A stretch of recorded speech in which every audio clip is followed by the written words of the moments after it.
हरे कृष्णा, राधे राधे। हम सब श्री कृष्ण चरितामृत श्रवण कर रहे हैं। आज का प्रसंग है पांडवों के श्री कृष्ण उत्तर श्री कृष्ण चरितामृत 47। अर्धरात्रि में पहुंचे थे श्री कृष्ण द्वारिका से इंद्रप्रस्थ। अर्जुन ही इनका प्रिय था पांचों पांडवों में, तो ये उसी के महल में गए। कृष्ण स्वयं ही आवाज दी थी द्वारपालों को चुप कराकर, पर द्रौपदी पहचानती है इस मधुर आवाज को। वह उठी और जैसे ही द्वार खोला, मैं समझ गई थी आप द्वारिका से पधार चुके हैं। अर्जुन कहाँ है? इधर उधर की बातें ना करके सीधे श्री कृष्ण ने अर्जुन को ही पूछा था। वह सो रहे हैं, जगा दूं? द्रौपदी जगाने जा रही थी। आपकी ही बातें करते हुए सो गए थे, द्रौपदी ने कहा। सो रहा है अर्जुन, गहरी नींद है, मत जगाओ। कृष्ण, मैं यहीं बैठ रहा हूँ, श्री कृष्ण ने कहा और बिस्तर में ही बैठ गए। आप तो जाते यात्रा की थकान भी तो होगी, द्रौपदी ने कहा। मुझे नींद आएगी तो सो जाऊंगा और अपने अर्जुन के साथ यहीं। ओह, पर तुम परेशान ना हो, हंसते हुए श्री कृष्ण ने जब यह कहा, द्रौपदी वहां से चली गई। आप भी ना, जल वहां रखा है, पी लेना। मुस्कुराते हुए श्री कृष्ण द्रौपदी की ओर देख रहे थे। ब्रह्म मुहूर्त में पांडवों की बात दिया द्रौपदी ने कि श्री कृष्ण पधार चुके हैं। कहाँ हैं और आए कब थे वे?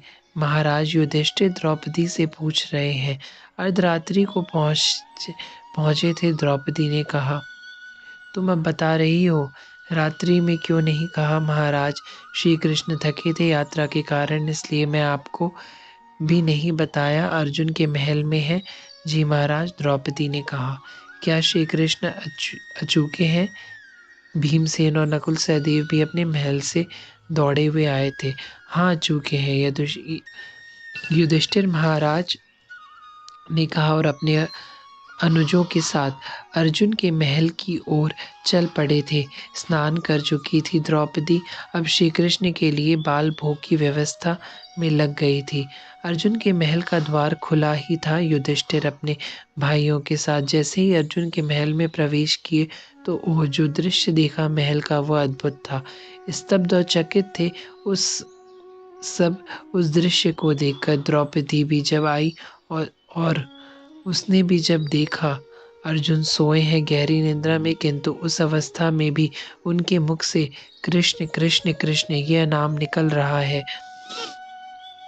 नहीं नहीं तात, इतना ही नहीं, अर्जुन के रोम रोम से कृष्ण कृष्ण कृष्ण नाम प्रकट हो रहा है।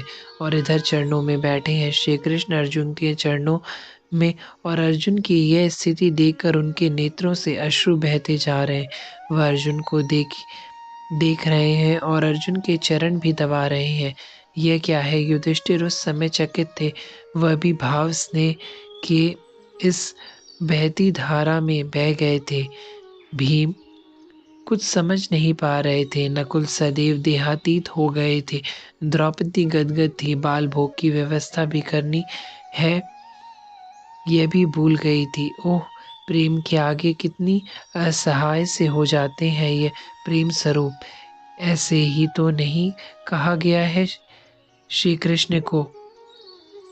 सबने हाथ जोड़कर प्रणाम किया था।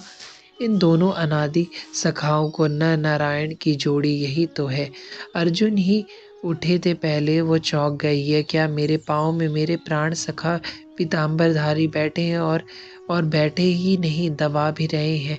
यह क्या लीला है आपकी प्रभु? अर्जुन ने पलंग से उतर चरण पकड़ लिए थे।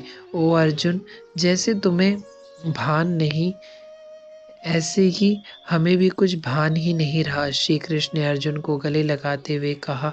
आप सखाओं की बातें अगर पूरी हो गई हैं तो हम भी कुछ कहें? युधिष्ठिर महाराज आगे बढ़ते हुए बोले। अरे, आप लोग कब आए? श्री कृष्ण उठ गए और सबको देखकर प्रसन्न हो रहे हैं। आप कब आए द्वारिकाधीश? भीम ने भी आगे बढ़कर पूछा। रात्रि में आया था, पर आप लोगों को कष्ट होगा इसलिए जगाया नहीं। पर मुझे तो जगा देते केशव, अर्जुन बोले थे। अर्जुन के कंधे में हाथ रखते हुए श्री कृष्ण बोले, तुम कहाँ थे अर्जुन? तुम तो कृष्ण बन चुके थे।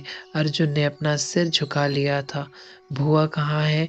वह मेरी प्यारी भुआ कुशल तो है ना? श्री कृष्ण ने इतना ही पूछा था कि तुम्हारी भुआ ठीक ठीक है गोविंद। कुंती माता उसी समय वहां उपस्थित हो गई थी। चरण वंदन किए श्री कृष्ण ने अपनी भुआ के। अब देखो ना, यह तुम्हारे भाई पांडव राजसूय यज्ञ करना चाहते हैं। मैंने इनसे कहा एक बार श्री कृष्ण से तो पूछ लो। तो भीम कहने लगा, यज्ञ के विरोध में श्री कृष्ण जा ही नहीं सकते।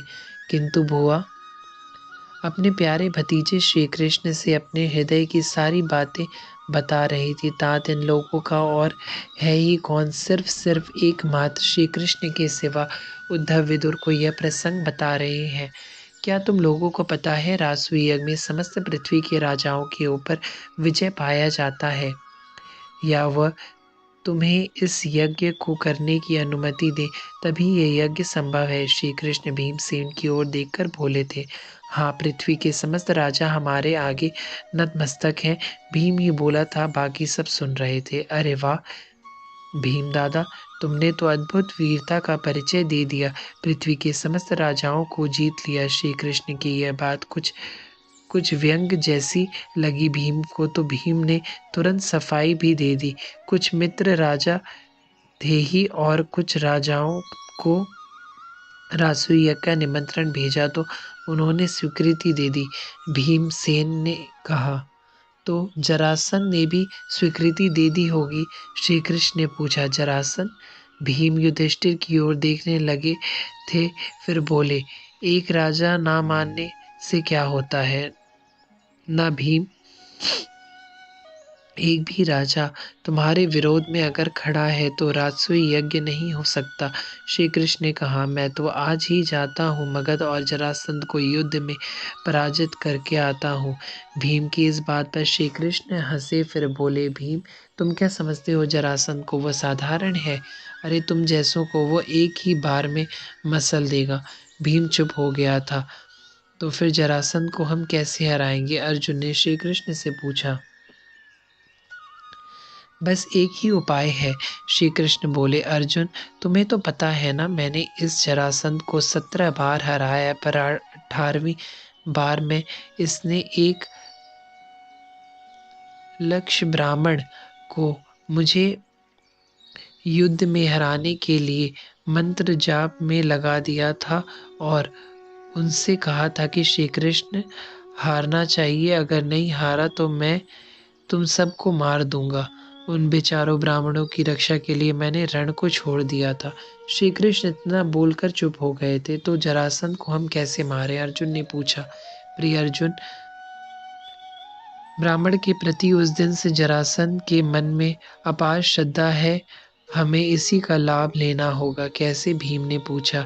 हे भीम, जरासंध किसी से नहीं मिलता, वह बस ब्राह्मणों से ही मिलता है और उन्हीं की मांगों को मानता है। तो फिर? तो भीम ने पूछा, तुम एक ब्राह्मण बनकर जाओगे जरासंध के पास और उससे वचन लोगे कि पहले तुम जो मांगोगे वो देगा? श्री कृष्ण की बातें सब ध्यान से सुन रहे हैं।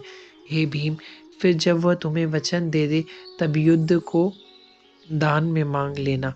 ठीक है, भीम ने हाँ कर दिया। पर तुम अकेले नहीं जाओगे, अर्जुन जाएगा तुम्हारे साथ और मैं भी जाऊंगा। श्री कृष्ण ने कहा। आप सब चौंक के, आप जाएंगे मगध? हाँ, पर ब्राह्मण का वेश धारण करके हम 3 ब्राह्मण बनकर जाएंगे। श्री कृष्ण इतना ही बोले, फिर द्रौपदी की ओर देखते हुए कहा, सखी, बाल भोग नहीं कराओगी? हम स्नान करके आ रहे हैं। द्रौपदी मुस्कुराते हुए बोली, बाल भोग तैयार करने इधर श्री कृष्ण अपने पांडवों के साथ यमुना स्नान के लिए चल दिए थे। कब जाना है मगध? भीम ने पूछा। आज ही बाल भोग करके। फिर हंसते हुए श्री कृष्ण बोले, भीम कोई कष्ट? हंसते हुए भीम ने कहा, आप साथ हैं तो क्या कष्ट? सबने बड़े प्रेम से यमुना स्नान किया था। हरे कृष्णा, राधे राधे।